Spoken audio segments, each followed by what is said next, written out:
ایک رات بھی پڑھی ہے، دوسری رات بھی پڑھی ہے، اور تیسری رات صحابہ انتظار کرتے رہے لیکن حضور نہ آئے۔ تو اصل تراویح کا پڑھنا رمضان میں تو حضور سے ثابت ہو گیا۔ اچھا، اس کے بعد میرے آقا نے یہ بھی فرما دیا کہ جیسے میرا طریقہ سنت ہے، میرے خلفائے راشدین کا طریقہ بھی سنت ہے۔ علیکم سنتی و سنت الخلفاء الراشدین المہدیین، فرمایا میرے طریقے کو پکڑو اور میرے خلفائے راشدین کے طریقے کو پکڑو۔ تو اب خلفائے راشدین کے طریقے کو تو میرے مدنی پاک نے خود اپنا طریقہ فرما دیا، اور پھر جب حضرت عمر رضی اللہ تعالیٰ عنہ نے تمام صحابہ کو جمع کیا تو کسی ایک صحابی نے بھی مخالفت نہ کی، پھر اجماع صحابہ ہو گیا، تو اس میں ہمیں اصل مل گیا۔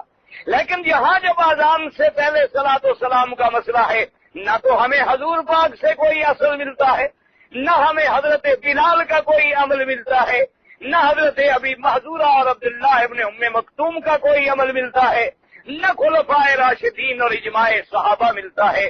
تو اس لیے اس کو اس سے مثال دینا جو ہے وہ بالکل کھلی ہوئی ضلالت و حماقت ہے کہ یہ خالص بدعت ہے اور وہ خالص سنت ہے، دونوں کے اندر آسمان اور زمین کا فرق ہے۔ تو اللہ نے فرمایا دراصل تمہارے دماغوں میں یہ باتیں بھی شیطان ڈالتا رہتا ہے، یہ کرو گے تو یہ بڑا ثواب ہے۔ یاد رکھو ثواب کب ہوگا؟ جب اللہ کا حکم ہوگا اور سنت رسول پاک کا طریقہ ہوگا، ورنہ کتنا بڑا عمل کر لو کوئی ٹھیلے کا ثواب نہیں ملتا۔ یعنی اب آپ سمجھ لیں کہ ابھی آپ جائیں اور صفا مروہ سارے جناب سبق سننے کے بعد عشاء کی نماز پڑھ کے سارے صفا دوڑنی شروع کر دو، ساری رات دوڑتے رہو اور سمجھو کہ ثواب ہوگا؟ بالکل نہیں ہوگا، کیونکہ صفا مروہ کا دوڑنے کا حکم تب ہے جب ہم نے عمرے کا احرام باندھا ہو، جب ہم نے حج کا احرام باندھا ہو۔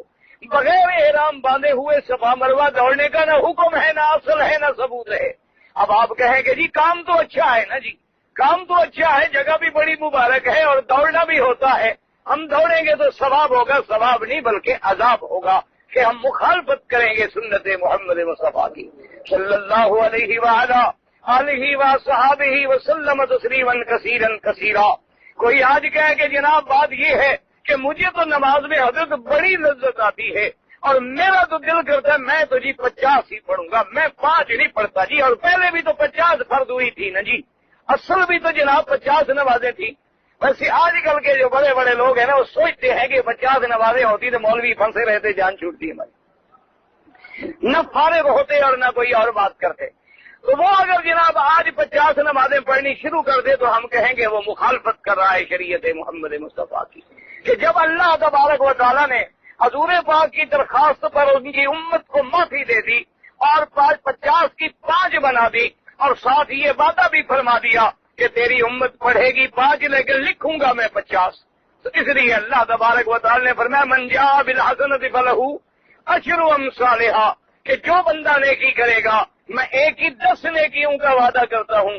تو جب وہ 5 نمازیں پڑھے گا تو میں 50 لکھ دوں گا، پڑھیں گے 5 اور ملیں گی 50 اللہ تبارک و تعالیٰ سے۔ اس لیے اللہ نے فرمایا کہ شیطان کے پھندے میں نہ آنا، یہ تو ایسی ایسی باتیں تمہیں سکھلائے گا وَأَن تَقُولُوا عَلَى اللَّهِ مَا لَا تَعْلَمُونَ، کہ تم اللہ پر ایسی ایسی باتیں کرو گے جن کا تمہیں علم بھی نہیں، کوئی قرآن نہیں، حدیث نہیں، حکم نہیں، اور کہتے نہیں جی بس ہمارے مرشد نے فرمایا۔ جی ضرور جناب کوئی نہ کوئی بات تو ہوگی نا، آخر حضرت ہمارے مرشد نے جو فرمایا ہے، ہمارے پیر صاحب نے حضرت ہمیں کہا ہے کہ تم نے رات کو قبرستان میں جا کے ایک ٹانگ پہ کھڑے ہو کے وظیفہ پڑھنا ہے، حضرت نے جو فرمایا ہے تو لازمی بات ہے حضرت کوئی نہ کوئی وجہ ہوگی، کوئی نہ کوئی بات ہوگی۔ ہمارا مرشد غلط کہہ سکتے ہیں، ہمارا پیر غلط کہہ سکتا ہے، ہمارے وڈیرے غلط کہہ سکتے ہیں، اسی کو اللہ نے آگے بیان کیا۔